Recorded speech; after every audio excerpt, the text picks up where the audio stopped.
Draft your LCS team and earn money. Alpha Draft. Snake and World Elite. It was a fantastic first game to kick things off with Snake, taking a pretty convincing victory towards the end of that game. I'm, of course, Julian Pacing Time Car, joined again by Christopher Papa Smithy Smith. And Papa Smithy, how did you enjoy our first game? Because it was a very intricate game. It was a very intricate game, and both teams were kind of playing towards their points of power. I mean, the most interesting thing to me there is that Snake, as a new team into the LPL, recognized that it was going to be the late game that really took them over. They were able to play so reserved in the middle game, understand that in the mid game, all they had to do was get that extra farm onto the Tristana to scale up, and they never made any desperate plays. They never tried to go for those dragons they didn't have a chance to get. They just tried to play control League of Legends, get to late game, and then that Tristana, she went off. Yeah, one of our potential concerns, I feel like, with World Elite yesterday was that they were just a little bit scattered. Maybe the communication was getting to them a little bit, kind of learning. They are a new team, of course, like a lot of the LPL teams, but didn't feel quite as together as some of the other teams did. Anyway, we are into Chancellor Lake, though. So let us have a look at what we'll be getting in our bans here. Snake will ban out Rengar, Na, and Lissandra as their first two bans, and that's LeBlanc and Rek'Sai, as the two from World Elite. All right, still some very strong champions available right here. Rek'Sai, Jarvan is available here. Sivir, of course, we saw in the last game. There's a lot of potential options here. Jarvan is the final ban here. Janna's available. I've noticed kind of an interesting trend, Papa Smithy. A lot of teams, first of all, every match so far has been a 2-0, which is quite interesting. But I think almost all of the teams that have gone 2-0 have won their first game on the red side. Okay. And then they get and you basically get your pick. So, you do all the draft, everything happens, and you lose to something, you're just like, oh, that Na is way too good. And then you swap it over to the blue side, and you have the chance to first pick a really good champion, maybe get your Na again. It's really funny to me that the teams that are just winning on the red side, which is, the harder side to draft on, as Rumble is the first pick here. And this is the sort of thing where all these bans come through, and Flandre gets his Rumble again. And it's interesting to see that Rumble is kind of the champion is defaulting to, just because it's not a selfish champion. It's not the Fizz top that he's known for. It's not so much the Aurelia that he showed so much proficiency on in Game 1 yesterday. It's Rumble, the team fight god. And he's happy to pick that up. He's shown good, very strong, solid laning with that. And his equalizers have been on point in team fights, so why not pick up that champion? Yeah, World Elite, very similar looking team so far, but we'll see what they want to go for as they move through. And again with World Elite, just their game plan, they had the same plan as yesterday, basically. Let Spirit carry, kind of 4-1 split push and go from there. Executed much better in that last game, but I feel like just got out-executed or outclassed slightly by Snake in that game one. If they can pull it more together in this game, I think they'll have a pretty solid win. I mean, kind of my issue with that strategy is that even executed optimally, right? Even in the best case scenario, which it was quite close to that, Spirit was to the point where he could one-shot basically anyone sent to him. You still have that strategic downfall when it comes to objectives. It's hard to have objective control and have your jungler split pushing. So will they default to that strategy once again here, or will we see something a bit different? Well, World Elite did first pick Janna and Sivir as their pick, so taking away the Janna, I believe, from the last game. Crystal is back onto Tristana, but Nami is going to be the support this time around for Ela. That's the third Tristana game, I believe, from Crystal. It seems to be very much a comfort pick coming out there. Yeah. They don't have quite the disengage. Nami has a similar flavor to Janna, but not quite the queen of disengage like Janna. And look at these picks on World Elite. We're going to see some engage this time. Potentially. I mean, they've got time to swap things around here if they want to, but what's interesting is that Crystal just seems to default when he doesn't get Sivir. He's like, fine, we'll play late game. I'll play Tristan to you. I'll play Tristan to you. And it's been working out. He hasn't been able to punish that Trist pick. Even though in the last game he was 30 CS up, he was really pushing his advantage, Trist was able to get back in the game just because of World Elite's overall game plans. That's why I want to see World Elite mix it up, go for maybe more objective control, and see if they can really push that Tristana to a limit. Well, kind of an old school Spirit champion here. Maokai is the pick in the top lane, you have to think, but Kha'Zix will make a return here for Spirit. And Kha'Zix, he's kind of fallen in and out of popularity ever since release. He's still at a fairly strong level. He still has that reset assassination potential, just not quite what he was before. And it'll be interesting to see how they use this Kha'Zix in this game. Yeah, we'll see what Snake want here as well. I think Spirit, again, still picking a reasonable carry-esque champion. It's not sort of all in on the carry like Riven is, but it's a bit more like his Rengar from Game 2 yesterday, I think. I guess the one thing I'll say about Kha'Zix compared to... as we see some interesting picks coming out. Those are pretty sweet. But Kha'Zix in comparison to Riven is that you're probably not going to see Kha'Zix as the 4-1 split champion. Yeah, but can still maybe build more damage if he wants and go through. Looks like Ninja is actually going to get the Xerath this time around, but Bucker is going with Azir as his pick, and Beast has picked up Pantheon in the jungle. That could be very, very strong here. A lot of engage coming out of the Azir. I mean, he knows that he's going to be against a farm mid champion here. It's not going to be the Yasuo that they threatened. It's going to go back to the farming champion here. And Azir, his comfort zone is when he's away from those assassins, and it looks like he's managed to avoid them this time. Yeah, and a similar sort of look here as well from Snake. You have to feel, again, not very many tanks. Basically, Pantheon is the only real damage token on the team. A lot of zone control here with the Nami, with the Rumble, and with the Azir now as well. So similar sort of look, but not the same maybe AoE damage to help set up Crystal's resets on Trist. Not the same AoE damage, but still a lot of peel potentially, or engage for the Trist. So once again, they're happy to let Crystal get that late game champion, scale up, and then just see how the team fights unfold. Yeah, and again, Flandre also picking that, selfless top laner, wanting more utility from the Rumble. And I think it's a great point that you bring up they need more disengage, because Janna, of course, was the support they had last game, where they were much, Janna's kind of the one-woman peel squad, right? But needed a bit more this time, went for Azir's ultimate. So I just spied the loading screen here, and I think you've been trolled slightly, Pastry Time, by the Chinese out here. It's not a Pantheon jungle, it's a Kayle jungle. Oh, wow. That's a very different look. Absolutely. It is significantly different. They have no frontline tank, even a frontline off tank like Pantheon. It's all going to be about specific timing on abilities there, specifically that Kayle ultimate. And that's even more protection and utility for this Tristana. That heal and the movement speed crucially on Kayle's heal that can help her move through. As we are going to see what will happen here. That's a really intriguing pick. Crystal, a lot of eggs in your basket. We'll see if you can pull it out again on Tristana. But we've swapped sides here for Game 2 between Snake and World Elite. World Elite on the red side for this particular game, and it's Snake on the left side for their second and final game of these two teams for today. Yeah, you're right. The Kayle jungle brings a very different flavor, especially in a skirmish against the enemy jungles. You can see Kaz is going to have a lot of issue getting an assassination once Kayle picks up that ultimate. Crystal, she needs to watch where she moves right here, this Tristana. Yeah. Few too many friends here. Conan and Ninja already hanging out in the brush, and STYZ has gone back to Sivir as well in this particular game. In fact, I think all 5 members of World Elite are down here, and Ella instantly wards as Crystal takes an auto attack. So they'll have vision of this bottom side of their jungle. In fact, they've got all of their entrances covered right now. Yeah, it'll be interesting here. I mean, I really like the Maokai pickup here just because so much AoE damage coming down from the Rumble. Maokai can deal with that. And in lane, it's a very even lane matchup there. Of course, because Rumble has such short cooldowns on his Q and W ability, 6 seconds on both those abilities, he's going to always be charging up those spells. So you're going to see plenty of heal coming out of the Maokai passive in the top lane. So it should be a fairly equal tank battle. And we've seen quite a lot of this actually from the Chinese teams in particular. A lot of warding on specific small jungle camps. Both teams have actually warded their Krugs with their trinkets. They want to make sure they can get information on where the junglers are starting. And you can see kind of the fruit of that as we see Sivir. She's up the top lane here, so we could see a lane swap. Yeah, starting that swap, it seems like STYZ will walk in basically unannounced to that top lane and start off there. Looks like everyone's helping Spirit right now, both Aluka and Conan, although Conan will now rotate up. So we are going to have a lane swap here. Aluka will double jungle to start things off here, and we're going to have the lane swapped around a little bit. Importantly, even though they got a ward down on the Krugs, they're not a ward on the red buff here. So this has been completely unsided by Snake. A successful lane swap coming out from World Elite. Yeah, we've seen quite a lot of red buff starts as well from jungle, especially when you get help from your teammates here, but Crystal and Ella will rotate down. I have to feel that this might favor the Tristana in terms of free farm, but STYZ Sivir could get the push on early. Obviously, they're trying to avoid that Maokai Rumble matchup there. I mean, in the very early game, levels 1 to 5, and when the ultimate comes out, Rumble does have the advantage. But if they switch around, say, level 6 or 7, once you get closer to, the null magic mantle and building it into a bit more magic resist there, Maokai a lot more comfortable in the lane after then. Maybe trying to pick on Flandre a bit more. And I don't know if this was intentional, but the fact that they knew the bottom had been warded kind of incentivized Beast to start on his left side of the jungle, which actually means that now that Flandre knows the swaps happen, has a lot less camps and experience to share with Beast. Absolutely, and that's the thing. Because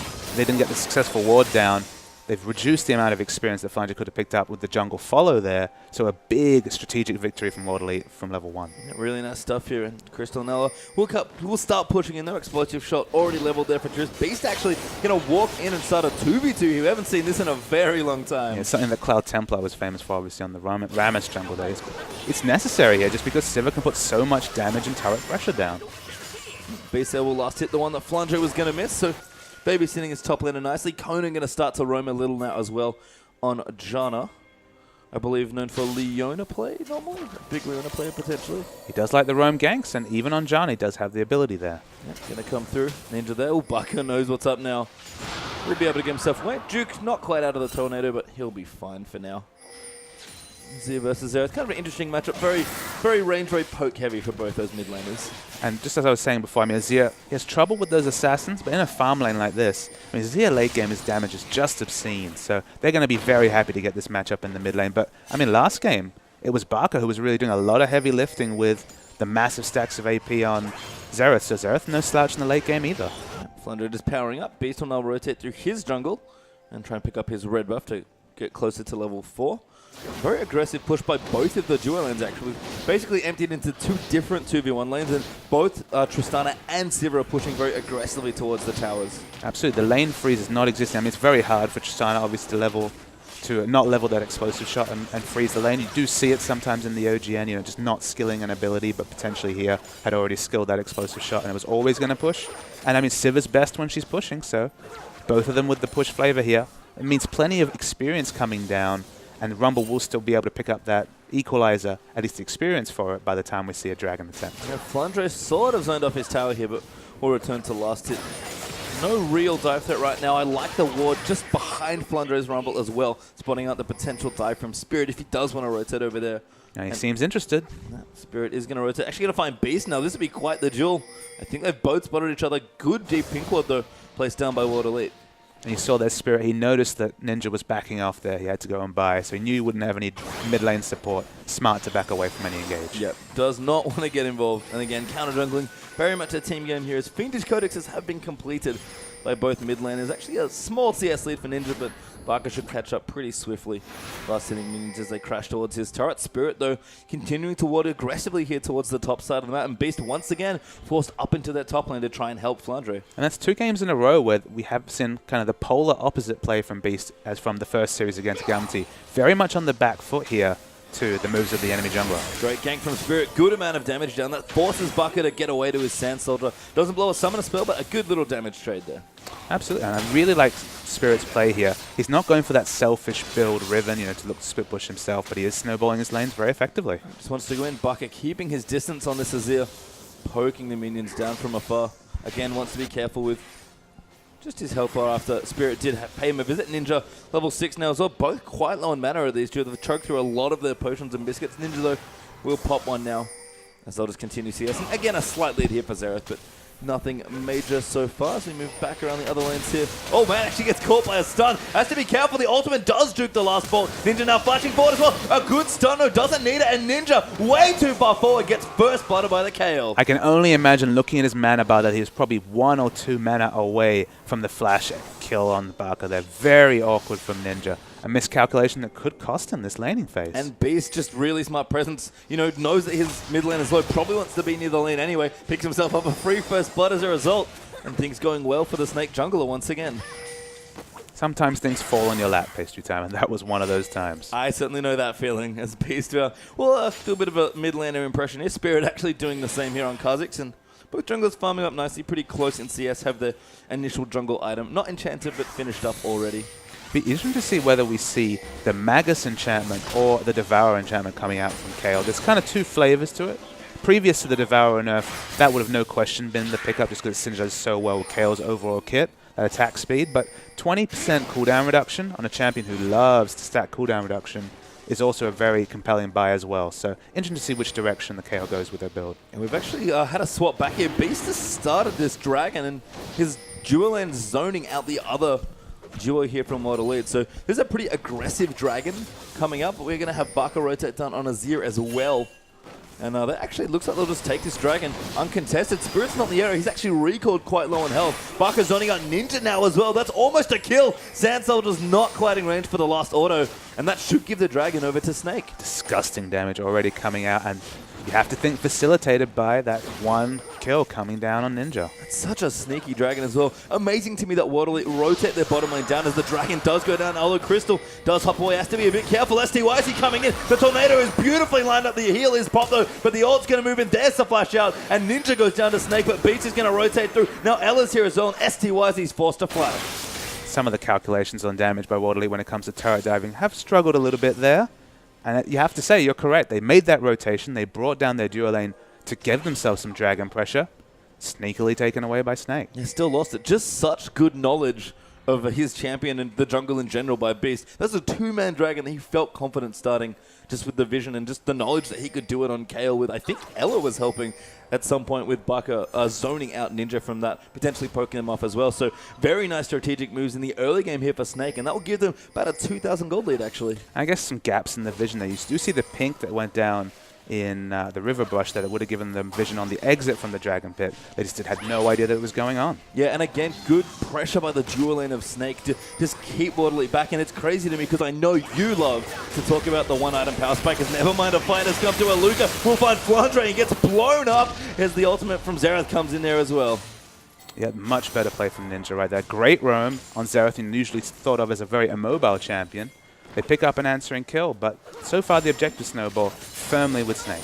And STYC with the BF so can try and push aggressively here, but Crystal's level 7. Probably got as many points as he can afford into that explosive shot. And going to start counter-pushing reasonably well against Sivir, who should have the push advantage right now. Absolutely, and not playing with a significant CS disadvantage this time, although alone in lane has to be careful. Crystal, this happens a lot, I feel like. Snake support Ella also seems to love to roam. Beast actually does pick up the blue buff. That was very nicely timed on that smite. And kind of saw it yesterday with the Nunu. Bit more counter jungling this time on Kayle. Absolutely, a bit more of that counter jungling flavor. And I do like Crystal testing his limits. I feel like he's just opening himself up for those really insane team fight mechanics. Yeah, and Flandre now has even visited the mid lane. Seems like Baka has gone back to base. So Flandre's like, no worries, buddy. I'll cover you. Building up towards probably the Haunting guys once again. Silk Shoe's already completed also. Still no more information. I have to think with the attack speed pickup here with the Zerka Greaves coming down for Kayle, probably going to be that Devourer enchantment, but no confirmation either way of the build. Ooh, Ella actually hiding in the bush. Conan level 6, Ella still level 5, and very low in mana is this Nami. Probably going to try and go back. Beast low in his jungle, but able to quickly clear out the Red Cap. Crystal down the bottom's in trouble though. STYs, he's popped his ultimate. Ella though trying to run defense. Conan with the slow. Can't get enough auto attack damage in, and Crystal gets away with it again. Another misjudgment of damage right there. The flash comes out from Conan, but it didn't have the follow-up damage coming in from STYZ. Crystal lives another day, and it's been a recurring trend for Snake here. Yeah, I mean, Crystal just seems to always push the limits of his champion, know exactly what fights he can take and where he can be, maybe a little risky here. And he's survived every time. He's chugging potions down now as well. No help here coming, by the way, so Snake have to deal with this on their own. Yeah, we see the massive burst of damage coming out from the shielded STYZ there with the BF sword, of course. Up in the top lane, very equal. Rumble slightly ahead. Just what we expect from a Rumble Maokai matchup as we finally got that 1v1 lane now. Yeah, and I wanted to touch on a little, kind of moving back to STYZ just for a second. You mentioned that, the BF sword's already been completed, and that was the other thing about the bottom lane rotation that meant to me that I thought they were just going to take over the bottom half of the map, because I know you love to talk about Sivir's one item power spike, just that BF sword, they're going to clear so quickly. I mean, BF sword gives her the instant wave clear, so theoretically Tristana should always be suffering under a turret. I mean, they do take the turret very quickly there, so they are able to pick that up. And Spirit, he's going for something. He's snuck in. There's a port. Actually, Flandre's coming in. Got to be careful. Never mind. That's actually a Luca. But they're going to start this fight. There's the Rumble ultimate. And Spirit's got the first kill onto Beast Kayle. Now Flandre a little low there as a Luca jumps on a Crystal. Good buster shot, though. Might keep him alive. But World Elite 2-0 up. So far, Crystal in trouble. There's massive damage from Spirit. Nowhere to run. And he gets a third kill, I believe. And Spirit standing in a pink ward, knew he was unsighted there. Great teleport coming in once again, although Ninja, he's in trouble. Knock up and a fantastic ultimate by Azir as well. Dodges the stun out as well. Baka just knows the limits here. Conan even getting poked out as well. Has to be careful. Ninja, though, will walk out of range of those Sand Soldiers. But a win there for World Elite. Spirit now coming in as well. Importantly, no objective to pick up here, though. Spirit, everyone who goes in range of this Azir is getting poked down. But he was not at that team fight in the bottom lane, and that gave World Elite 3-0 after they'd already gotten the tower. And look, they showed great aptitude in getting those picks and setting up nice team fight victories in the previous game. It was the objectives that follow picks that didn't exist there. And once again, great picks, but still 1 minute to Dragon. Nothing they can really pick up. Yeah, well, Spirit has to be careful. This tower's going to get quite low here. Baka with the blue buff, arising that tower as well for even extra damage. Janna will rotate in and keep that safe for now. But again, with that Dragon coming up, as you mentioned, all this Azir pressure is really mounting. Once again, we see the power peaks and troughs here as Crystal here. He's struggling to get his items together. Infinity Edge is completed on STYZ. So this next Dragon, I mean, World Elite, they kind of slept on the first one. It's on them to pick up this one here. Yeah, the CS deficit there as well. For Tristana, about 20 CS behind STYZ's Sivir. But Baka is again setting himself up to carry 20 CS ahead of his lane opponent and already chunking people down with just his Morellonomicon. It's one of those things where in the previous series, you would have said Flandre, you would have said Beast. Those were the names you would quote. Crystal in the second game as well. This game, it's Baka stepping up, so they've definitely got carries from all over the map to Snake. Now, Aluka has also fallen behind in CS, though, so Flandre keeping up with the pretty item-efficient Rumble as well. They're doing nicely there. Curious to see how this Kayle continues to evolve as we get into more team fights on. This next Dragon fight, I think, is going to be quite key. Absolutely. And it's kind of be the carry power of this Infinity Edge Sivir against the dual magic penetration Rumble. Not level 11 crucial. Level 11, I would have definitely passed to Snake, but we could see a fight. Oh, Crystal almost goes in, but there's a Luca. Once again, that's a great ult from Baka and a good Kayle ult as well. There's a tidal wave going to follow through, and Spirit gets low, but Conan will reset with his ultimate now. Ninja rotating in. He gets smited actually by Beast, who's trying to zone him out, and that's a win for World Elite. They've chunked them down. They don't have many ultimates left, but if they can keep them out for a little while longer, they might be able to secure the Dragon. Health bars are pretty similar though, so starting the Dragon, tanking that damage is looking very, very risky for World Elite. And we talk about it a little. Dragon, in terms of how quickly we can kill it, didn't change, but it does so much damage now. And Snake are coming in. World Elite really do not want to tank this Dragon with the rest of Snake behind them. Every extra order they take from Dragon just makes the ensuing team fight looking better and better for Snake. WE, they might be biting off too much. 50-50, Kha'Zix gets it, Spirit gets the Dragon, Flandre now, Lozo is forced to flash out, Baka is rotating in, and Beast is going in, there's Crystal, wants to reset, gets one, and there's the next reset, Ninja forced to flash as Crystal will follow him now as well, doesn't have enough, no he does, the Buster shot will clean him out, 3-0 now for Snake. And that last exit kill probably tips the balance of that engage over to Snake. They confirm it here with the mid turret. That's a very nice pickup for Snake. And the lead again thin here, but Snake 1,000 gold ahead, despite playing most of the last game, about 2,000 to 3,000 gold behind him. A similar looking team comp might make it 2 as well for the turrets. STYZ has to be careful here. Janna now in as well to try and defend off his turrets. They do clear enough waves out. STYZ actually maybe fancies himself. I like the sun turret there by Baka, just to make it even harder for them to crack. And calling back to the gold lead here, Page Time. Being ahead in gold with a Tristana comp in the mid game, things are looking good for Snake. Once again, playing around the carry Crystal perfectly on this Trist. And Crystal's decision-making as a Tristana player has impressed me throughout the games I've seen him play it so far. Not just the lane where we saw him snowball with a Trist, but his teamfight decisions and resetting ability, his general situational awareness is just fantastic. And you look at some of those situations where he gets almost caught in the bot lane, and you might be quick to say, I don't know about this positioning, but it just feels like he's testing his limits, because when it comes to team fights, he always seems to maximize the amount of damage he does. Yeah, and again, the team fighting as well from Snake has been so coordinated, which is just impressive to me. It's not just that Crystal understands the limits of his champion and knows when to go in. Oh, flat hiccup there, but Sivir has gotten the kill on the tower. Spirit, that looks like he's taken out Flandre, so teamfight has started off. But we'll talk a little bit about the next teamfight here. Is again, the thing that's impressed me about Snake, especially as a new team in the LPL, their coordination has been on point. It's not just Crystal understanding the limits of his champion, knowing when to go in and knowing when to back off. Everyone is setting him up in these fights to make sure they can snowball. And some of that's in the team comp, obviously. To be fair, we have the Janna, we have Azir who can displace. There's a lot of peel for this Tristana here. But again, it's just everyone knows their role and follows it. And that's the sign of a good team. Beast gets his blue buff, though Baka may have liked it, so World Elite will deny that away from the mid laner this time around. Infinity Edge is creeping up as well by Crystal. He's missing his BF sword and, of course, the actual item itself. But he's picking up some farm now, evening things up a little bit more. About 10 CS behind as he takes out the Raptor camp. But things are ramping up here for World Elite. And that gold lead with that last little exchange seems to have thinned out a little. About 500 gold now for Snake. 500 gold, but crucially, Tristana powering up. And that's I'll keep coming back to that point, but it's on a Sivir to push an advantage. It's not on a Tristana to push anything. And we talked about Baka Xerath last game, really having, I guess, the power in the mid game to carry his team through and get Crystal to the late game where he could shine. Again on this Azir, I feel like he's in a very similar position. Absolutely. I mean, he's scaling up. I mean, crucially, look at the ward coverage here from both teams. It doesn't feel like World Elite are translating any of their power into aggressive warding here. A couple of wards on the top side of the jungle, but basically no vision on the bottom side of the jungle for World Elite. Crystal here will farm up. STYZ always fancies himself these aggressive engagers, I feel, but Ellis here is all level 7. Crystal hitting 11 there as well, so getting a good amount of farm and crucially experience as well. Fancies the crit, wow.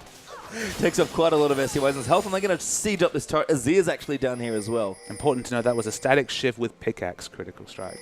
Yeah, not even the Infinity Edge here as Ninja's going to rotate to help out with the wave click. Gets assaulted by the Gromp as Water Elite have started that. And this tower is not long for this world, potentially. If Snake want to really commit to the 3-man push, but 4 members now have been pulled by them. 3 for Water Elite. Tristana going to pop that rapid fire.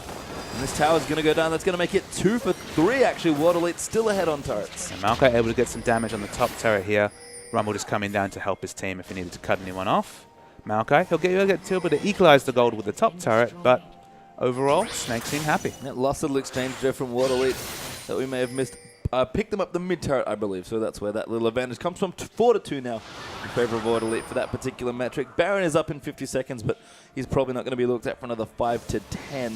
And again, a very popular Maokai item there, that move speed item, that really helping Maokai get in and engage for his team. I guess it's worth knowing for the spectators that, you know, even though it is a 4-2 turret advantage to Water Elite, that does include Azir turrets, I believe. So might be a bit misleading in terms of the global gold coming out there. That's interesting. I think you're right, just sort of counting the turrets on the minimap. That's very curious here. There's going to be a lot of turrets killed this game potentially. Absolutely. There could be plenty of turrets killed this game. Some unbelievable amount here as Ninja will go back looking towards his second item now. Need to see large rod for Bucker's Azir as well. So powering up to possibly a Zhonya's or a Rabadon's, depending on where he wants to go with that power point. Yeah, the one thing I can say is that Spirit is looking very good on this Kha'Zix.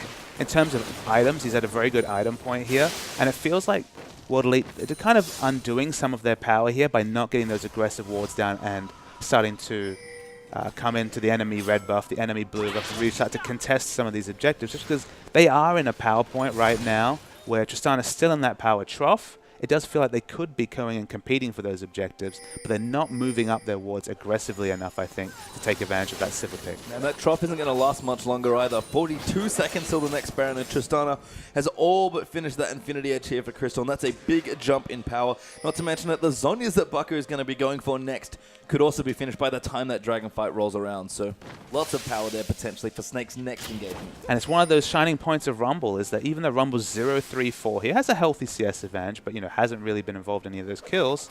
He still has kind of his 2 core items here in terms of the percentage health damage, and obviously the equalizer damage is going to be coming out in the next team fight. Look at Maokai here. He has the Righteous Glory, so he has some health. He's working on some magic resist, but he's not a frontline tank, especially to deal with Crystal in this next fight. Here actually going to be a bit of a scuffle. It's Beast and the rest of Snake defending their pink ward here.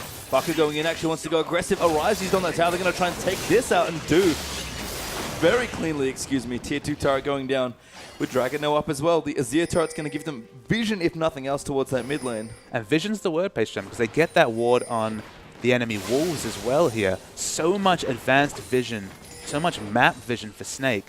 They're going to easily be able to secure a dragon here, and it'll be difficult for Water Elite to contest, but they're right on it right now. I think one of the cute things as well about Azir turrets is that you kind of, your minions, the vision that minions give you, which is invaluable, just extends a bit further because it forces your enemy minions to stop at that artificial turret. Look how cute this is with Bucker taking out the pink ward over the cove. Makes me smile here. Another pink ward by, that Snake moved through, I think, as well, just in that brush. Ella will walk over it. I think he found it. Aluka takes out that ward. Turret goes down. 5th now for Water Elite. That's going to get confusing as Flandre dodging out the Xerath ultimates. Out of range now, but that might be enough poke for Water Elite to take this dragon. So we'll have to see here. No vision on the dragon from either team right now. But we see the converge happening here. Ultimate used by Flandre, I think, as well. So that is not a tool he can use. He's actually quite healthy. Maybe Janna's ult was used to reset. No, Ellis. Nope, that's not even a Janna play. Never mind. Ebb and Flow there helping heal up Flandre. But the dragon here will be checked by Bucker, who'll poke it angrily from the back. But Ninja's got poke here as well. And this is going to be a pretty long dance. You have to feel Flandre though down the bottom. Maybe not. Spirit going to get low here as well, but Aluka will come through, and STY, he just has enough damage. Conan does pop his ult. That's a kill for Water Elite and probably the next dragon. They're in the prime position for the dragon, but you look here, Tristana, she's not happy with just letting that go down. They're going to push up the mid lane here. They're in an excellent position to push here, Snake, and Water Elite, they're going to be slow to react. A pink one there from Ella as well, just wants the timer, you have to think. And no turret forthcoming, going to rotate to the top, maybe pick that one up. Crystal will look to take the red buff now as well, but that was a pretty uncontestable dragon there from Snake at the end. but you have to say no free objectives for World Elite here. Snake is trying to make them pay wherever they can. If they get a turret, great. If they only get the enemy red buff, it's still better than just staying back and watching World Elite take an objective. Yeah, and it's one thing, again, to play well when you're ahead, right? And we talked about that, about Snake coming into this particular series. Snake are ahead in this game, but we're a little behind before. And this is a pretty contentious position right now in this game. So Snake still seem to be on top of things. And one of the things that is the mark of a great team for me, and we'll see if this continues with Snake, it's not, again, how you win when you're ahead, but your damage control when you're behind. How do you trade objectives? Well, it's one of the overall narratives of the LPL this season, FaceTime, is how will the Korean players, the top Korean talent, mostly from the Samsung organizations, come into the LPL, and how will the communication barrier that exists, with these multi-language teams affect their play? Because you've got players who are known for their strong communication coming into a situation which obviously is going to require more pings, more use of a neutral language like English to be able to take advantage of situations. And a lot of players might know, but we do have 2 Koreans on this Snake team. Obviously not of the same profile of the Dandies and Martas of the world, but Beast and Ella, both Korean players here. So in a situation where team's ahead, it's very easy to ping the enemies and say, go, go, go, start that engagement. But when you're behind, can you communicate how to get little advantages, how to minimize losses in a competitive game like this? And you have to say, Snake seem to be working around any situation like that exceedingly well. If you told me they were 5 Chinese players, I'd believe. Yeah, I think I would as well. And everyone in this game has picked up some strong items as well. Basically 2 item power spikes across the board here. So we've got Rumble now with a needlessly large rod to go with his Leandros and the Sork Shoes. We've got Zoni's completed with the Void stuff on the way to go with Bucker's Merlinomicon. Infinity Edge is done along with a static shift for Trist as well. And that pickaxe looks to be moved into a last Whisper fairly swiftly. Sivir 2 items there as well with the Yomus. And needlessly large rod also added there for Xerath. So lots of good stuff coming out now, basically for everyone on both of these teams. But you look at the minimap here, look at those pink wards. You see 2 pink wards, 3 pink wards, defensive pink wards down for Snake. They've got the vision in their own jungle. They're not allowing World Elite to get any advanced vision. So it's a case of pushing in those minions past the first turret, which you've already taken down, and then backing. Like, you're not securing any extra advantages, any extra objectives. You're not even getting wards on buffs here. And it just buys Snake more and more time till we're going to have a Tristana with Kayle ult, with so much disengage from Nami. And it just worries me that World Elite, they don't find any way to be decisive and to take an objective here. And if we have to think of these teams in terms of their, a late game potential as far as team comps go, are we giving the advantage to Snake as well, just because of, again, the kind of Tristana insurance policy by Crystal? I think the one question mark when it comes to World Elite late game, obviously, Tristana's going to be stronger than Sivir, but the most important thing to me is Aluka going to become unkillable? We saw Wicked famously in recent tournaments, getting to that unkillable point on Maokai where it didn't matter how much DPS you had, you weren't getting through that frontline tank. In this case, Aluka doesn't have the gold, although we see an engagement. That was a fantastic gold. Zhonya's as well, though. But Bucker is getting poked up, forced to get himself out. Ella will move into heal.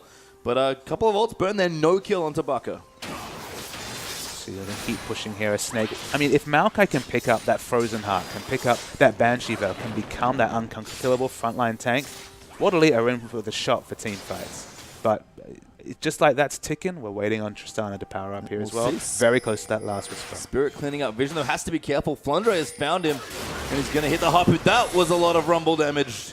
Doesn't have his ult, unfortunately, so Spirit will get away from that one.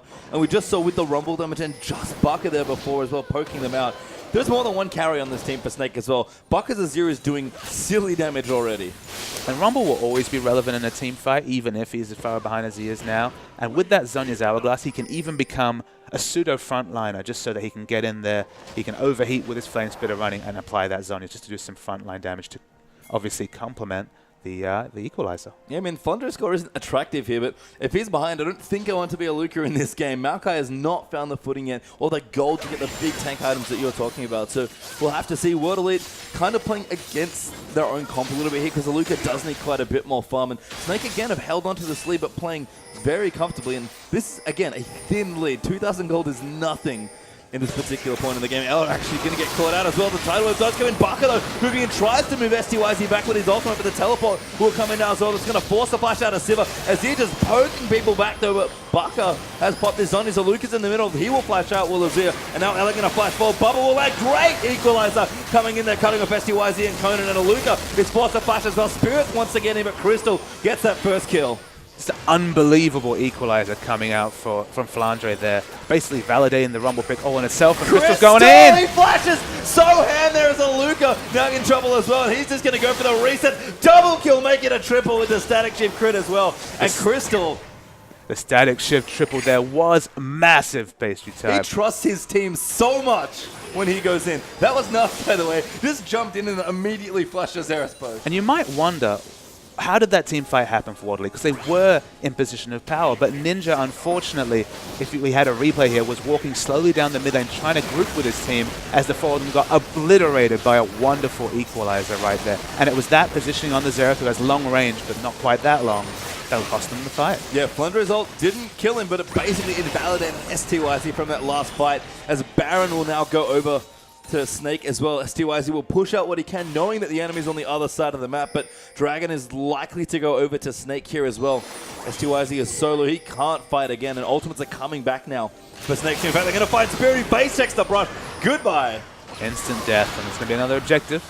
Crystal just going in. STYZ's forced to pop his ultimate, and this Dragon's going to be the second here now for Snake, taking the two big objectives off the map in about as many seconds. Absolutely, and it's only going to get worse for Waterley, I'm afraid. If you look at STYZ, he's so worried about the magic damage coming in that he actually picked up the magic resist here so early here. After 2 AD damage items, he picks up the magic resist. He's obviously so concerned about the magic damage coming out that he's worried about, you know, even the Bloodthirster. He could have gone for like the safer of the damage choices just to give himself a shield to take some damage. But, I mean, his power trough is coming in right now, and Tristana's, especially after that triple kill, is only starting. Yep. Again, Crystal just find his team giving him all the tools he needs to succeed, I feel like. It was only the one game where we saw Crystal just go aggressive, find a good time to snowball, get kills with his spells in lane, and actually snowball on Triss, which is quite rare.